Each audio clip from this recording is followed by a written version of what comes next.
Hello everyone, welcome to your channel electrical पढ़ाई।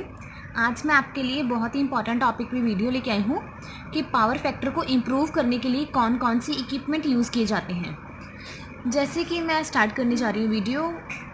जो normally power factor होता है हमारे पूरे लोड का, हमारे जनरेटिंग स्टेशन पे कैसे होता है, 1 मिनट, जो रहता है वो 0.8 या फिर 0.9 तक रहता है। ठीक है, कई बार ये पावर फैक्टर जो होता है हमारा इस से भी लो चला जाता है। हमारे जैसे इंडस्ट्रियल लोड में इंडक्शन मोटर्स होते हैं, इंडक्टिव लोड होता है, उसके कारण जो होता है हमारा पावर फैक्टर बहुत लो चला जाता है। अब पावर फैक्टर लो होगा तो डिसएडवांटेजेस बहुत ज़्यादा है। उसे कवर अप करने के लिए कुछ इंस्ट्रूमेंट्स, कुछ ड्राइव्स यूज़ की जाती है, इक्विपमेंट्स यूज़ किए जाते हैं, जिससे हमारा पावर फैक्टर जो रहेगा एक लिमिट तक आ जाएगा, बहुत हद तक अपनी लिमिट में आ जाएगा। 3 इक्विपमेंट मैंने यहाँ पे लिख दिए हैं। सबसे पहला आता है हमारा static capacitors, synchronous condenser and phase advancers. ये 3 इक्विपमेंट्स यूज़ किए जाते हैं। वन बाय वन मैं आपको दोनों समझा दूंगी, तीनों समझा दूंगी। वीडियो को अंत तक देखना है इसे पूरी तरह से समझने के लिए। इससे पहले कि हम आगे बढ़ें, ये मैंने एक छोटी सी इमेज बनाई है जिसमें आपको एक छोटा सा पता लग रहा होगा शायद कंप्लीट कि क्या हो रहा है इसमें। जैसे हमारा पावर फैक्टर इक्विपमेंट, जैसे कि मैंने यहाँ पे 2 इमेजेस शो की हैं। एक में जो है पावर फैक्टर का इक्विपमेंट का कनेक्शन नहीं है, जिससे कि हमारा बिजली का बिल, ये जो है बिजली का बिल है, जिसका रेट बहुत ज़्यादा हाई हो जाएगा।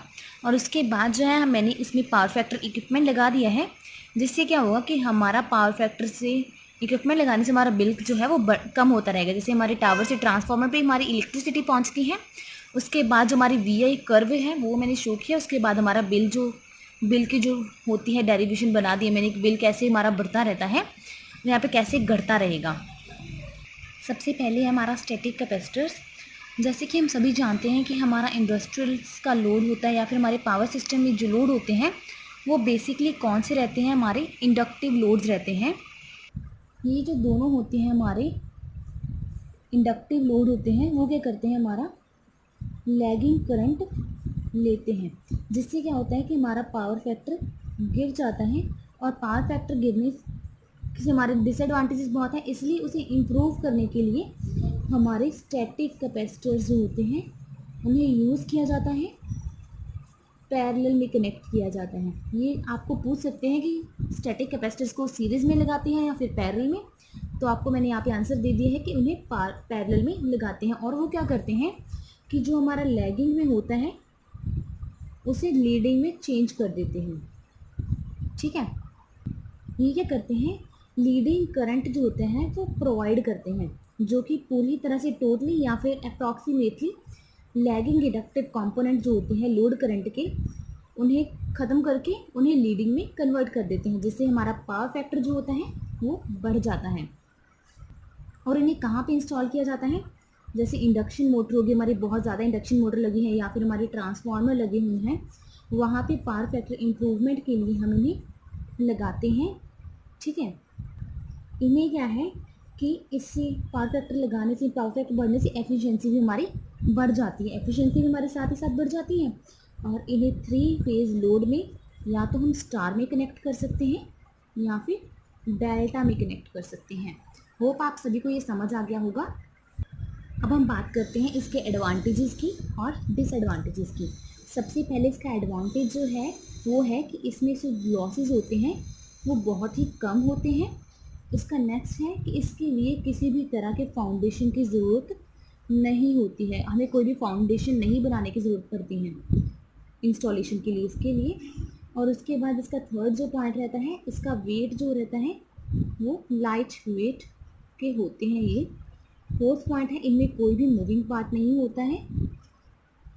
ठीक है, और इसकी वजह से इनकी मेंटेनेंस जो होती है वो कम रहती है,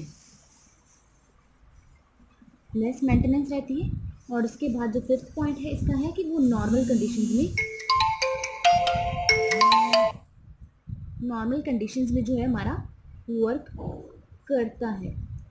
ठीक है, इसकी कुछ डिसएडवांटेजेस भी हैं, जैसे शॉर्ट लाइफ। सबसे बड़ा डिसएडवांटेज जो इसका रहता है वो रहती है इसकी लाइफ 8 से 10 साल तक इसकी लाइफ जो रहती है।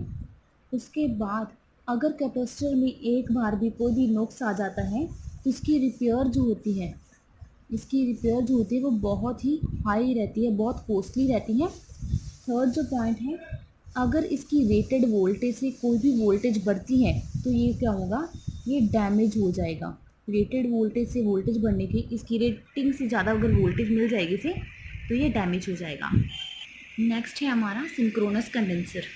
जब भी हमारे synchronous motor at no load work करेगी एंड क्या होगा, वो ओवर एक्साइटेड हो जाएगी। उसकी इस प्रोसेस से क्या हो जाता है, वो as a synchronous condenser work करने लगती है।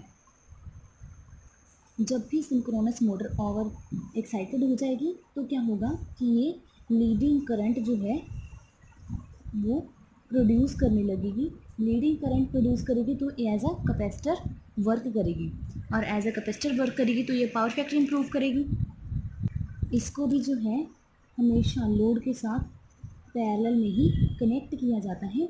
जब भी हम इसे कनेक्ट करेंगे तो ये लीडिंग करंट प्रोड्यूस करने के साथ जो है वो रिएक्टिव कंपोनेंट जो है हमारा, उसे बिल्कुल तरह से या कम्प्लीटली या पार्शली जो है उसे ख़त्म करने की कोशिश करेगी।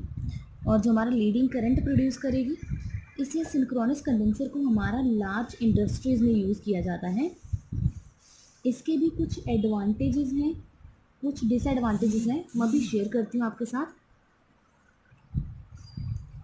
इसकी सबसे लॉन्ग लाइफ रहती है 25 ईयर्स तक, और ये बहुत ही ज़्यादा रिलायबल रहती है हमारी ये सिंक्रोनस कंडेंसर। यहाँ पे है जो इसका नेक्स्ट पॉइंट है, इसको हार्मोनिक्स से कोई भी इफेक्ट नहीं पड़ता है, और इसके मेंटेनेंस कॉस्ट जो होती है बहुत लो रहती है, लेकिन इसके टाइम छोड़ कर इसकी ग्रीसिंग करनी ज़रूरी होती है। डिसएडवांटेजेस रहते हैं कि ये बहुत एक्सपेंसिव रहती है, इसकी मेंटेनेंस कॉस्ट जो होती है वो हाई रहती है। इसको सिर्फ लार्ज पावर यूज़र्स के लिए ही इस्तेमाल किया जाता है। ये बहुत ही ज़्यादा नॉइज़ प्रोड्यूस करती है, और सिंक्रोनस मोटर जो होती है सेल्फ स्टार्टिंग नहीं होती है, इसके लिए अलग से ऑक्सिलरी इक्विपमेंट यूज़ करना पड़ता है कि वो स्टार्ट कर सके उसको। Next and last, phase advancers. Phase advancer क्या होता है, ये एक तरह का एसी एक्साइटर है। मैं साथ ही लिख देती हूँ जिससे आपको लास्ट में ईजी हो जाएगा। ये हमारा एक तरह का जो है एसी एक्साइटर होता है। इसमें क्या होता है, ये कनेक्ट किया जाता है मेन मोटर की जो शाफ्ट होती है, मोटर की शाफ्ट के साथ इसे कनेक्ट कर दिया जाता है, और ये क्या करता है कि रोटर सर्किट के साथ ही मूव करता है, उसके साथ ही ये ऑपरेट करता है, और पावर फैक्टर इम्प्रूवमेंट होता है जो फेज़ एडवांसर से हो जाता है। ठीक है, इसको कहाँ यूज़ किया जाता है, इंडक्शन मोटर का पावर फैक्टर इम्प्रूव करने के लिए इंडस्ट्रीज़ में इस्तेमाल किया जाता है। जैसे ये हमारी मोटर है, उसकी ये शाफ्ट है आगे, तो उसके साथ उसे कनेक्ट कर दिया जाता है, ठीक है, फेज़ एडवांसर को, और ये हमारा पावर फैक्टर को जो है इम्प्रूव कर देता है। इसमें क्या है कि जो स्टेटर वाइंडिंग होती है इंडक्शन मोटर की, वो लेगिंग करंट लेती है, और वो 90 डिग्री आउट ऑफ फेज़ रहती है, 90 डिग्री आउट ऑफ फेज़ रहती है वोल्टेज के साथ, जिससे क्या होता है हमारा पावर फैक्टर जो होता है वो लो हो जाता है, और उसी पावर फैक्टर को इम्प्रूव करने के लिए जो है हमारे फेज़ एडवांसर्स उसे कनेक्ट किए जाते हैं, बनाए जाते हैं। इसके एडवांटेज क्या है कि जहाँ पे सिंक्रोनस मोटर हम नहीं यूज़ कर सकते हैं वहाँ पे हम इसे इजीली इंस्टॉल कर सकते हैं। और इसकी डिसएडवांटेज क्या रहती है कि इसे हम 150 किलोवाट या फिर 200 हॉर्स पावर की मोटर के नीचे जो भी मोटर्स हैं उनके लिए नहीं यूज़ कर सकते हैं, वो महंगी पड़ेगी, अनइकोनॉमिकल हो जाएगी हमारे लिए। यहाँ पे मैंने जैसे शो किया हो इमेज में कि हमारे 3 फेज़ लोड में अगर डेल्टा में है और स्टार में एक्चुअली नेम इधर उधर हो गए, तो इसलिए मैंने क्रॉस के निशान से शो कर दिया आपको कि यहाँ पे हम कैसे कनेक्ट करेंगे डेल्टा में और स्टार में। चाहे तो आप इस पेज का स्क्रीनशॉट भी ले सकते हो। वीडियो अच्छी लगी हो तो लाइक करना मत भूलिएगा, चैनल पे न्यू है तो सब्सक्राइब ज़रूर कीजिएगा, और साथ ही में बेल आइकन ज़रूर दबाइएगा, जिससे आपको नई वीडियोज़ की नोटिफिकेशन मिलती रहेगी सबसे पहले। थैंक यू, मिलेंगे फिर से एक नई वीडियो के साथ।